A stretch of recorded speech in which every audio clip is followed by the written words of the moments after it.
তাদের কাছে অস্ত্র আছে, সেফটির জন্য এটা আমাদের জরুরি ছিল।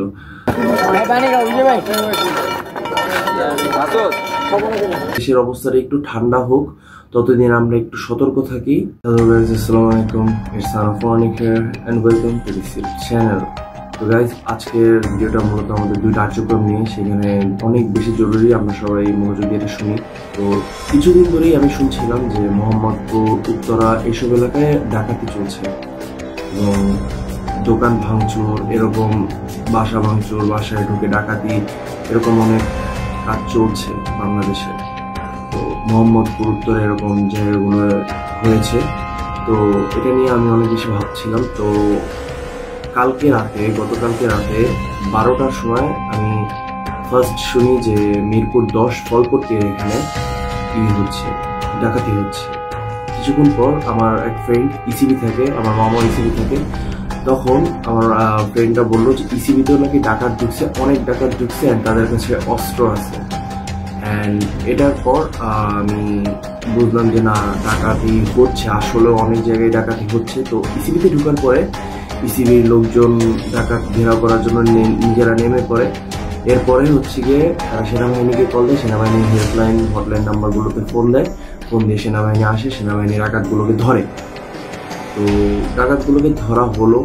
তো এরপরে রাত্র মাঝে 1:15 মতো আমার বাকি ফ্রেন্ডরা আমাকে, যারা 14 নাম্বার, মিরপুর 14 নাম্বার থাকে, তো তারা বলতেছে যে মিরপুর 14 নাম্বারেও ডাকাতি শুরু হয়েছে।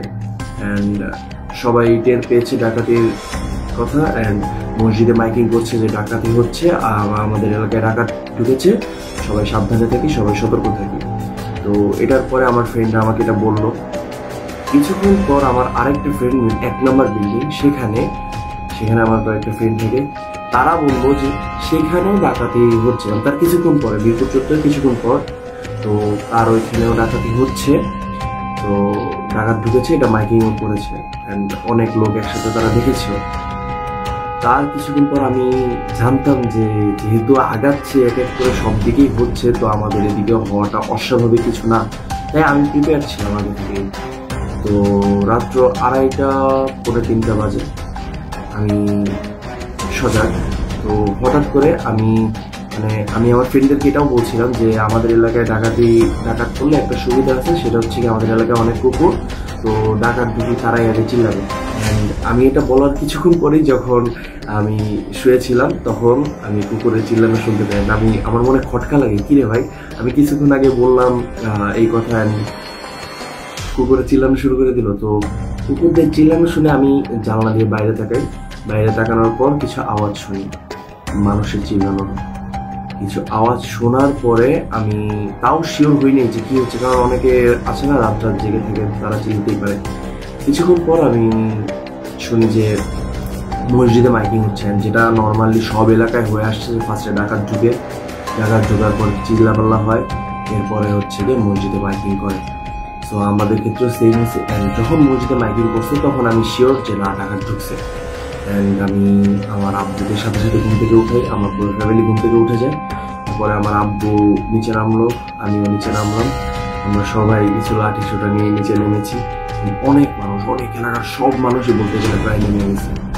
অ্যান্ড এক একজনের হাতে এক এক রকমের কাঠের লাঠি, পাইপ, এরকম অনেক কিছু। অনেকে আবার সাইকেলের চেইনও খুলে আনছে, বিকজ ডাকাত ধরা নিজের সেফটির জন্য এটা আমাদের জরুরি ছিল।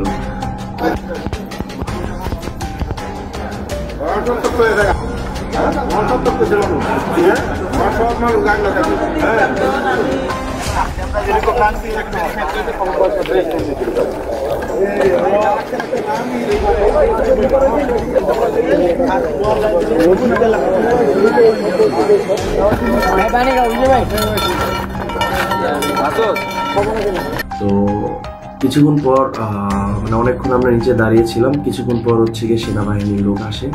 অ্যান্ড সেনাবাহিনীকে আমার অনেক বেশি রেসপেক্ট, কারণ প্রত্যেক এলাকায় ডাকাত ঢোকার সঙ্গে সঙ্গে কিছুক্ষণের মধ্যে সেনাবাহিনী সেখানে এসে পড়েছেন। সেনাবাহিনীরা যে এত অ্যাক্টিভ, সেনাবাহিনীদের জন্য হ্যাটস অফ ভাইয়া। সেনাবাহিনী আসে, সেনাবাহিনী এসে কিছু কথা বলে। তো আপনারা দেখুন কিছু video.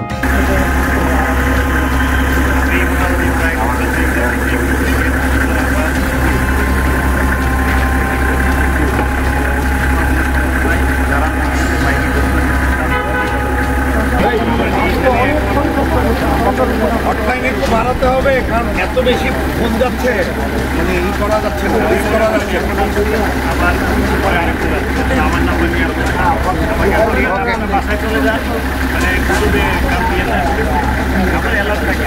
Thank you, thank you.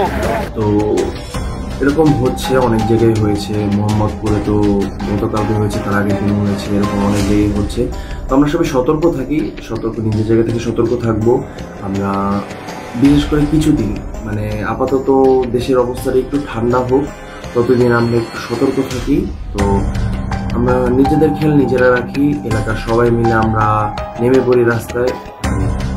যদি কোনো এলাকায় কোনো সমস্যা হয়, ডাকাতের কথা শুনি, আমরা সবাই নেমে পড়ি। একসাথে প্রতিবাদ করলে কোনো ডাকাত কিচ্ছু করতে পারবে না, ডাকাতের এক দল থাকুক, এলাকার সবাই যখন নেমে যাবে ডাকাত কিচ্ছু করতে পারবে না। তখন সবাই আমরা সতর্ক থাকি, নিজেদের জায়গা থেকে প্রতিবাদ করি।